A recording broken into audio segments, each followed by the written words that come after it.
Hi guys, magandang gabi po sa ating lahat. So ngayon po is bago po ako matulog, magbigay po ako, mag-iwan po ako sa inyo ng ideya or parang sagutin ko yung mga katanungan kasi sa social media guys, yes, I understand, hindi po natin hawak yung iba't ibang opinion ng bawat isa.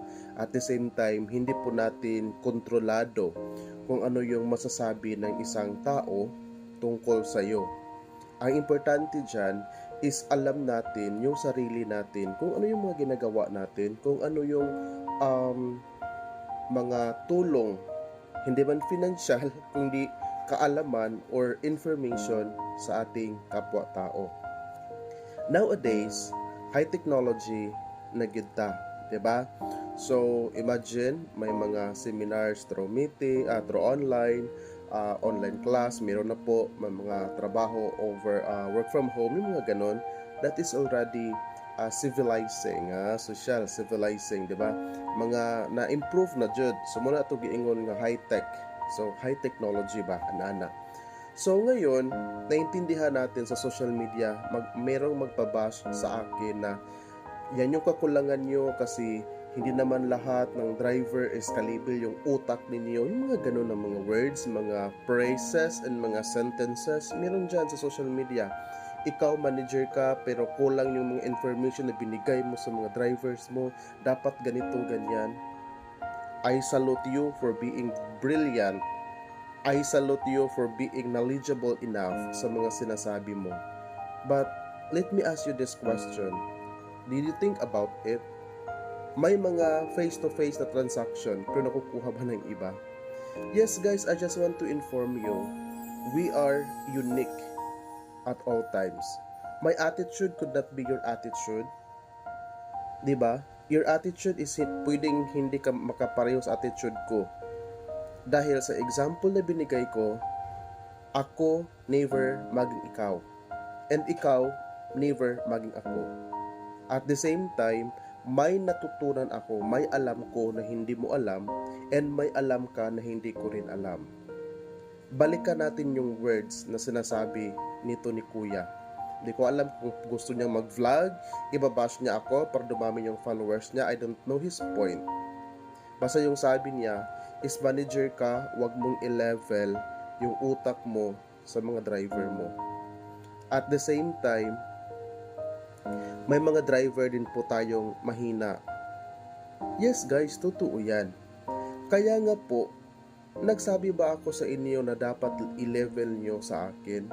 Kaya nga po, sinasabi ko dati pa, nag-customer service pa lang ako dati, and lagi na-promote man ako kung saan akong ano na ngayon. Of course, my advocacy is to help you guys. I understand na not all the drivers na pina-follow ako. I understand. Kasi guys, hindi naman kayo obligado na mag-follow sa akin. At the same time, naniniwala po ako sa sinasabi ni Sir na magkaiba yung level ng IQ natin.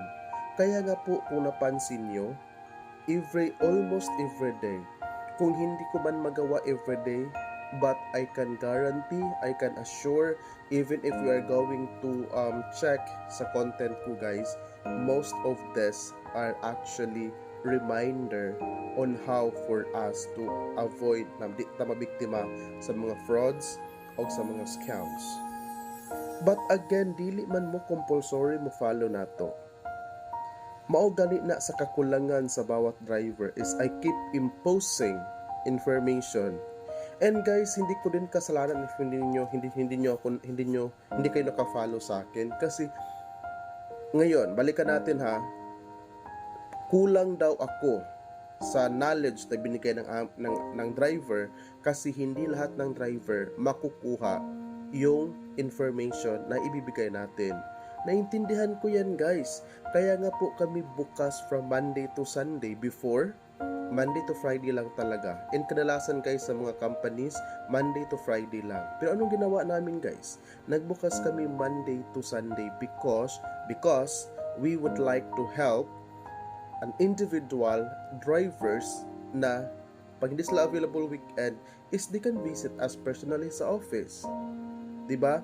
Kung, kung sabihin natin na behind siya sa IQ or um, late yung learning niya, kami ba talaga yung pumunta sa kanya kung saan yung kinaroroonan niya?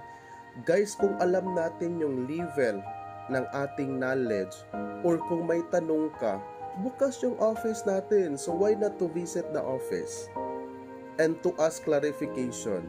'Di ba? At isa pa, lahat po ng mga yon dahil sa high technology na tayo guys, if naka-apply ka online and hindi mo naintindihan, bakit ka pumapasada? Bakit ka nag-execute ng mga orders? At the same time, andyan na po lahat sa application. And ngayon, reason mo is hindi mo alam kasi low IQ ka.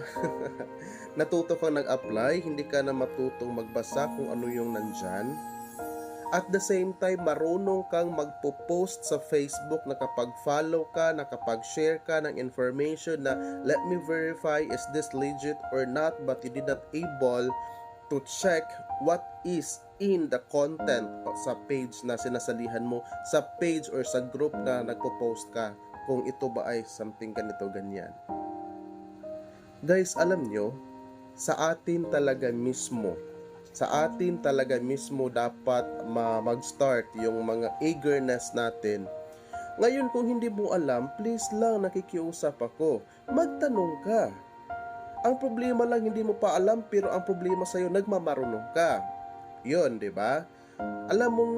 Kung alam mo sa sarili mo na apike, kung alam mo sa sarili na hindi mo pa alam, nagmamarunong ka eh. Bumabiyahe ka, tapos hindi mo pa alam, so dapat you need to validate sa office. Kasi guys, if advance kayo, kaya nga binigay na namin dun lahat, kasi kung inintindi mo lang kung yung mga binabasa mo, good to go everything. Pero pag hindi mo naintindihan, there's no problem because we have physical office. So again ha, hindi po ako galit guys. If uulitin ko po, I don't know, sa mga nakakikilala sa akin, alam mo talaga yung intention ko. Pero kung hindi mo ako kilala at nakikita mo lang yung mga videos ko sa social media and i-judge mo ako lahat, agad-agad, dyan ka nagkamali. Uulitin ko, dyan ka nagkamali. Yes, I do respect all your comments. At the same time, I really appreciate for all your feedbacks because you know guys, I'll be able to learn. Sa totoo lang ha, is nagsimula po ako sa Maxim Zero Knowledge po ako. Especially is I am an education by profession, teacher by profession.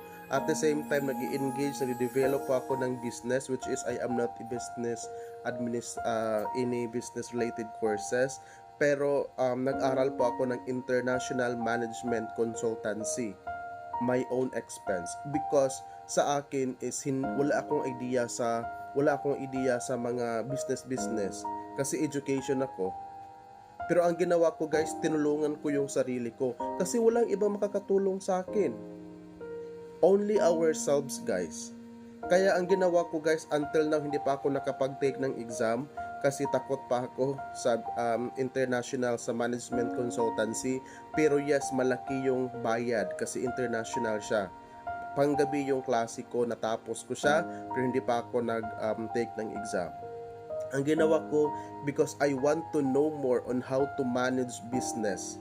I want to know more techniques on how to manage the business. I want to expand my knowledge, especially as I am managing business. So, ang ginawa ko guys is nag-aral po ako ng International Management Consultancy.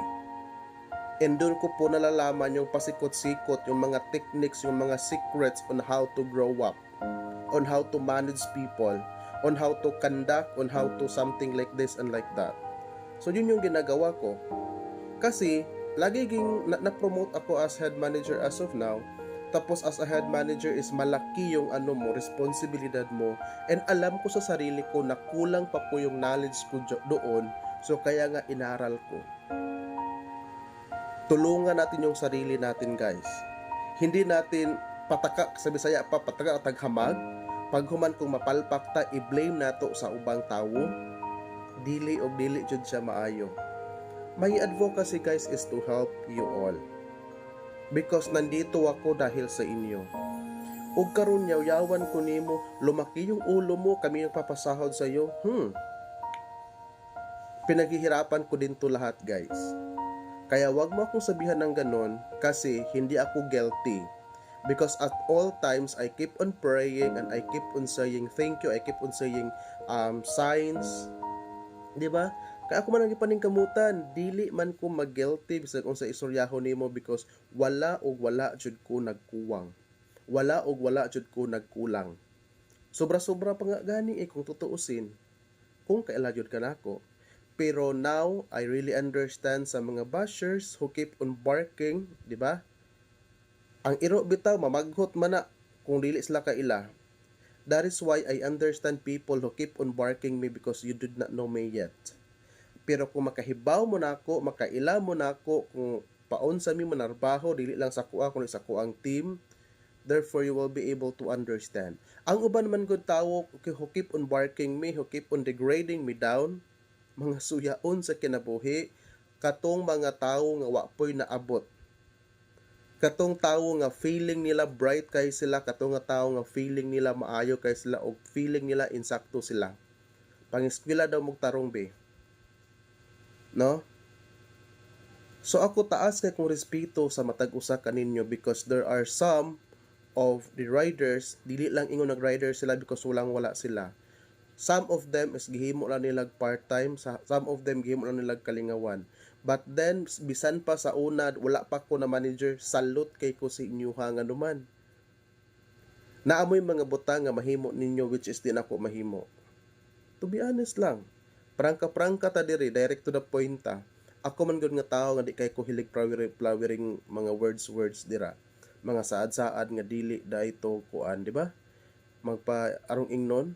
Pero ako, if I want to sulti ani because mo na tinuod, no. Ngano ako ang i-plastic ang akong kagulingon, di ba? So again ha, wa jud ko na suko, ang ako alang is mo share lang ko sa inyo ha na before ta mo bark ato ang ilhon kay dili man ta iro, no? So mura kag iro nga patahag paghot abi ka kaila. So kay tawo man ta, no? We are the highest kanang form sa mga animals. Ay ko pa ina mo label ka sa iro, di ba? Dili. So kita may pinaka-highest man, special, socialized nga animals. Kay animals man jud ka ta, di ba? So dapat ita mo pareha sa batasan sa iro. Mao na dapat sir mauna mo bitaw na among gihimo. Di ba? Wa lang yung kahibaw kay siguro bag ora ka nakasubaybay. So ako alang gyud is please sa bisan kinsa man know better usa ka mo kuan, usa ka mo execute. Dili ta pasagad og hamag unya paghuman og masipyat ta, i-blame na to tong sipyat kung kinsa nag-manage sa negosyo. So once again, wa ko na hurt and thank you so much for sharing. Kay i-share din ninyo para makahibaluan pod sa uban. Unya matuog na ko ha. Ampo ta kanunay og mga hitag pasaylo sa mga kalapasan. So ako usahay makatubag ko ninyo kay di ko gusto, no? Sinasagot ko kayo sa chat guys or sa mga comment because I don't want you to be tolerated nga mag-expect mo nga sakto inyong gibuhat nga for me is dili siya insakto. And if you think nga sakto gid mo then correct me. Basta ako makita nako nga di mao imong gibuhat I gonna correct you regardless of who you are. So it seems we're all good. Thank you so much guys and please share, follow and i-mention yung mga friend ka na adere nga tanan nga transaction dili og di gid ka ma-scam og di ta magpa-scam. But in some cases di gid ta makalikay, malutsan gid ta, then visit sa office and we have something to kuan sa imo ha. Okay? So bye-bye.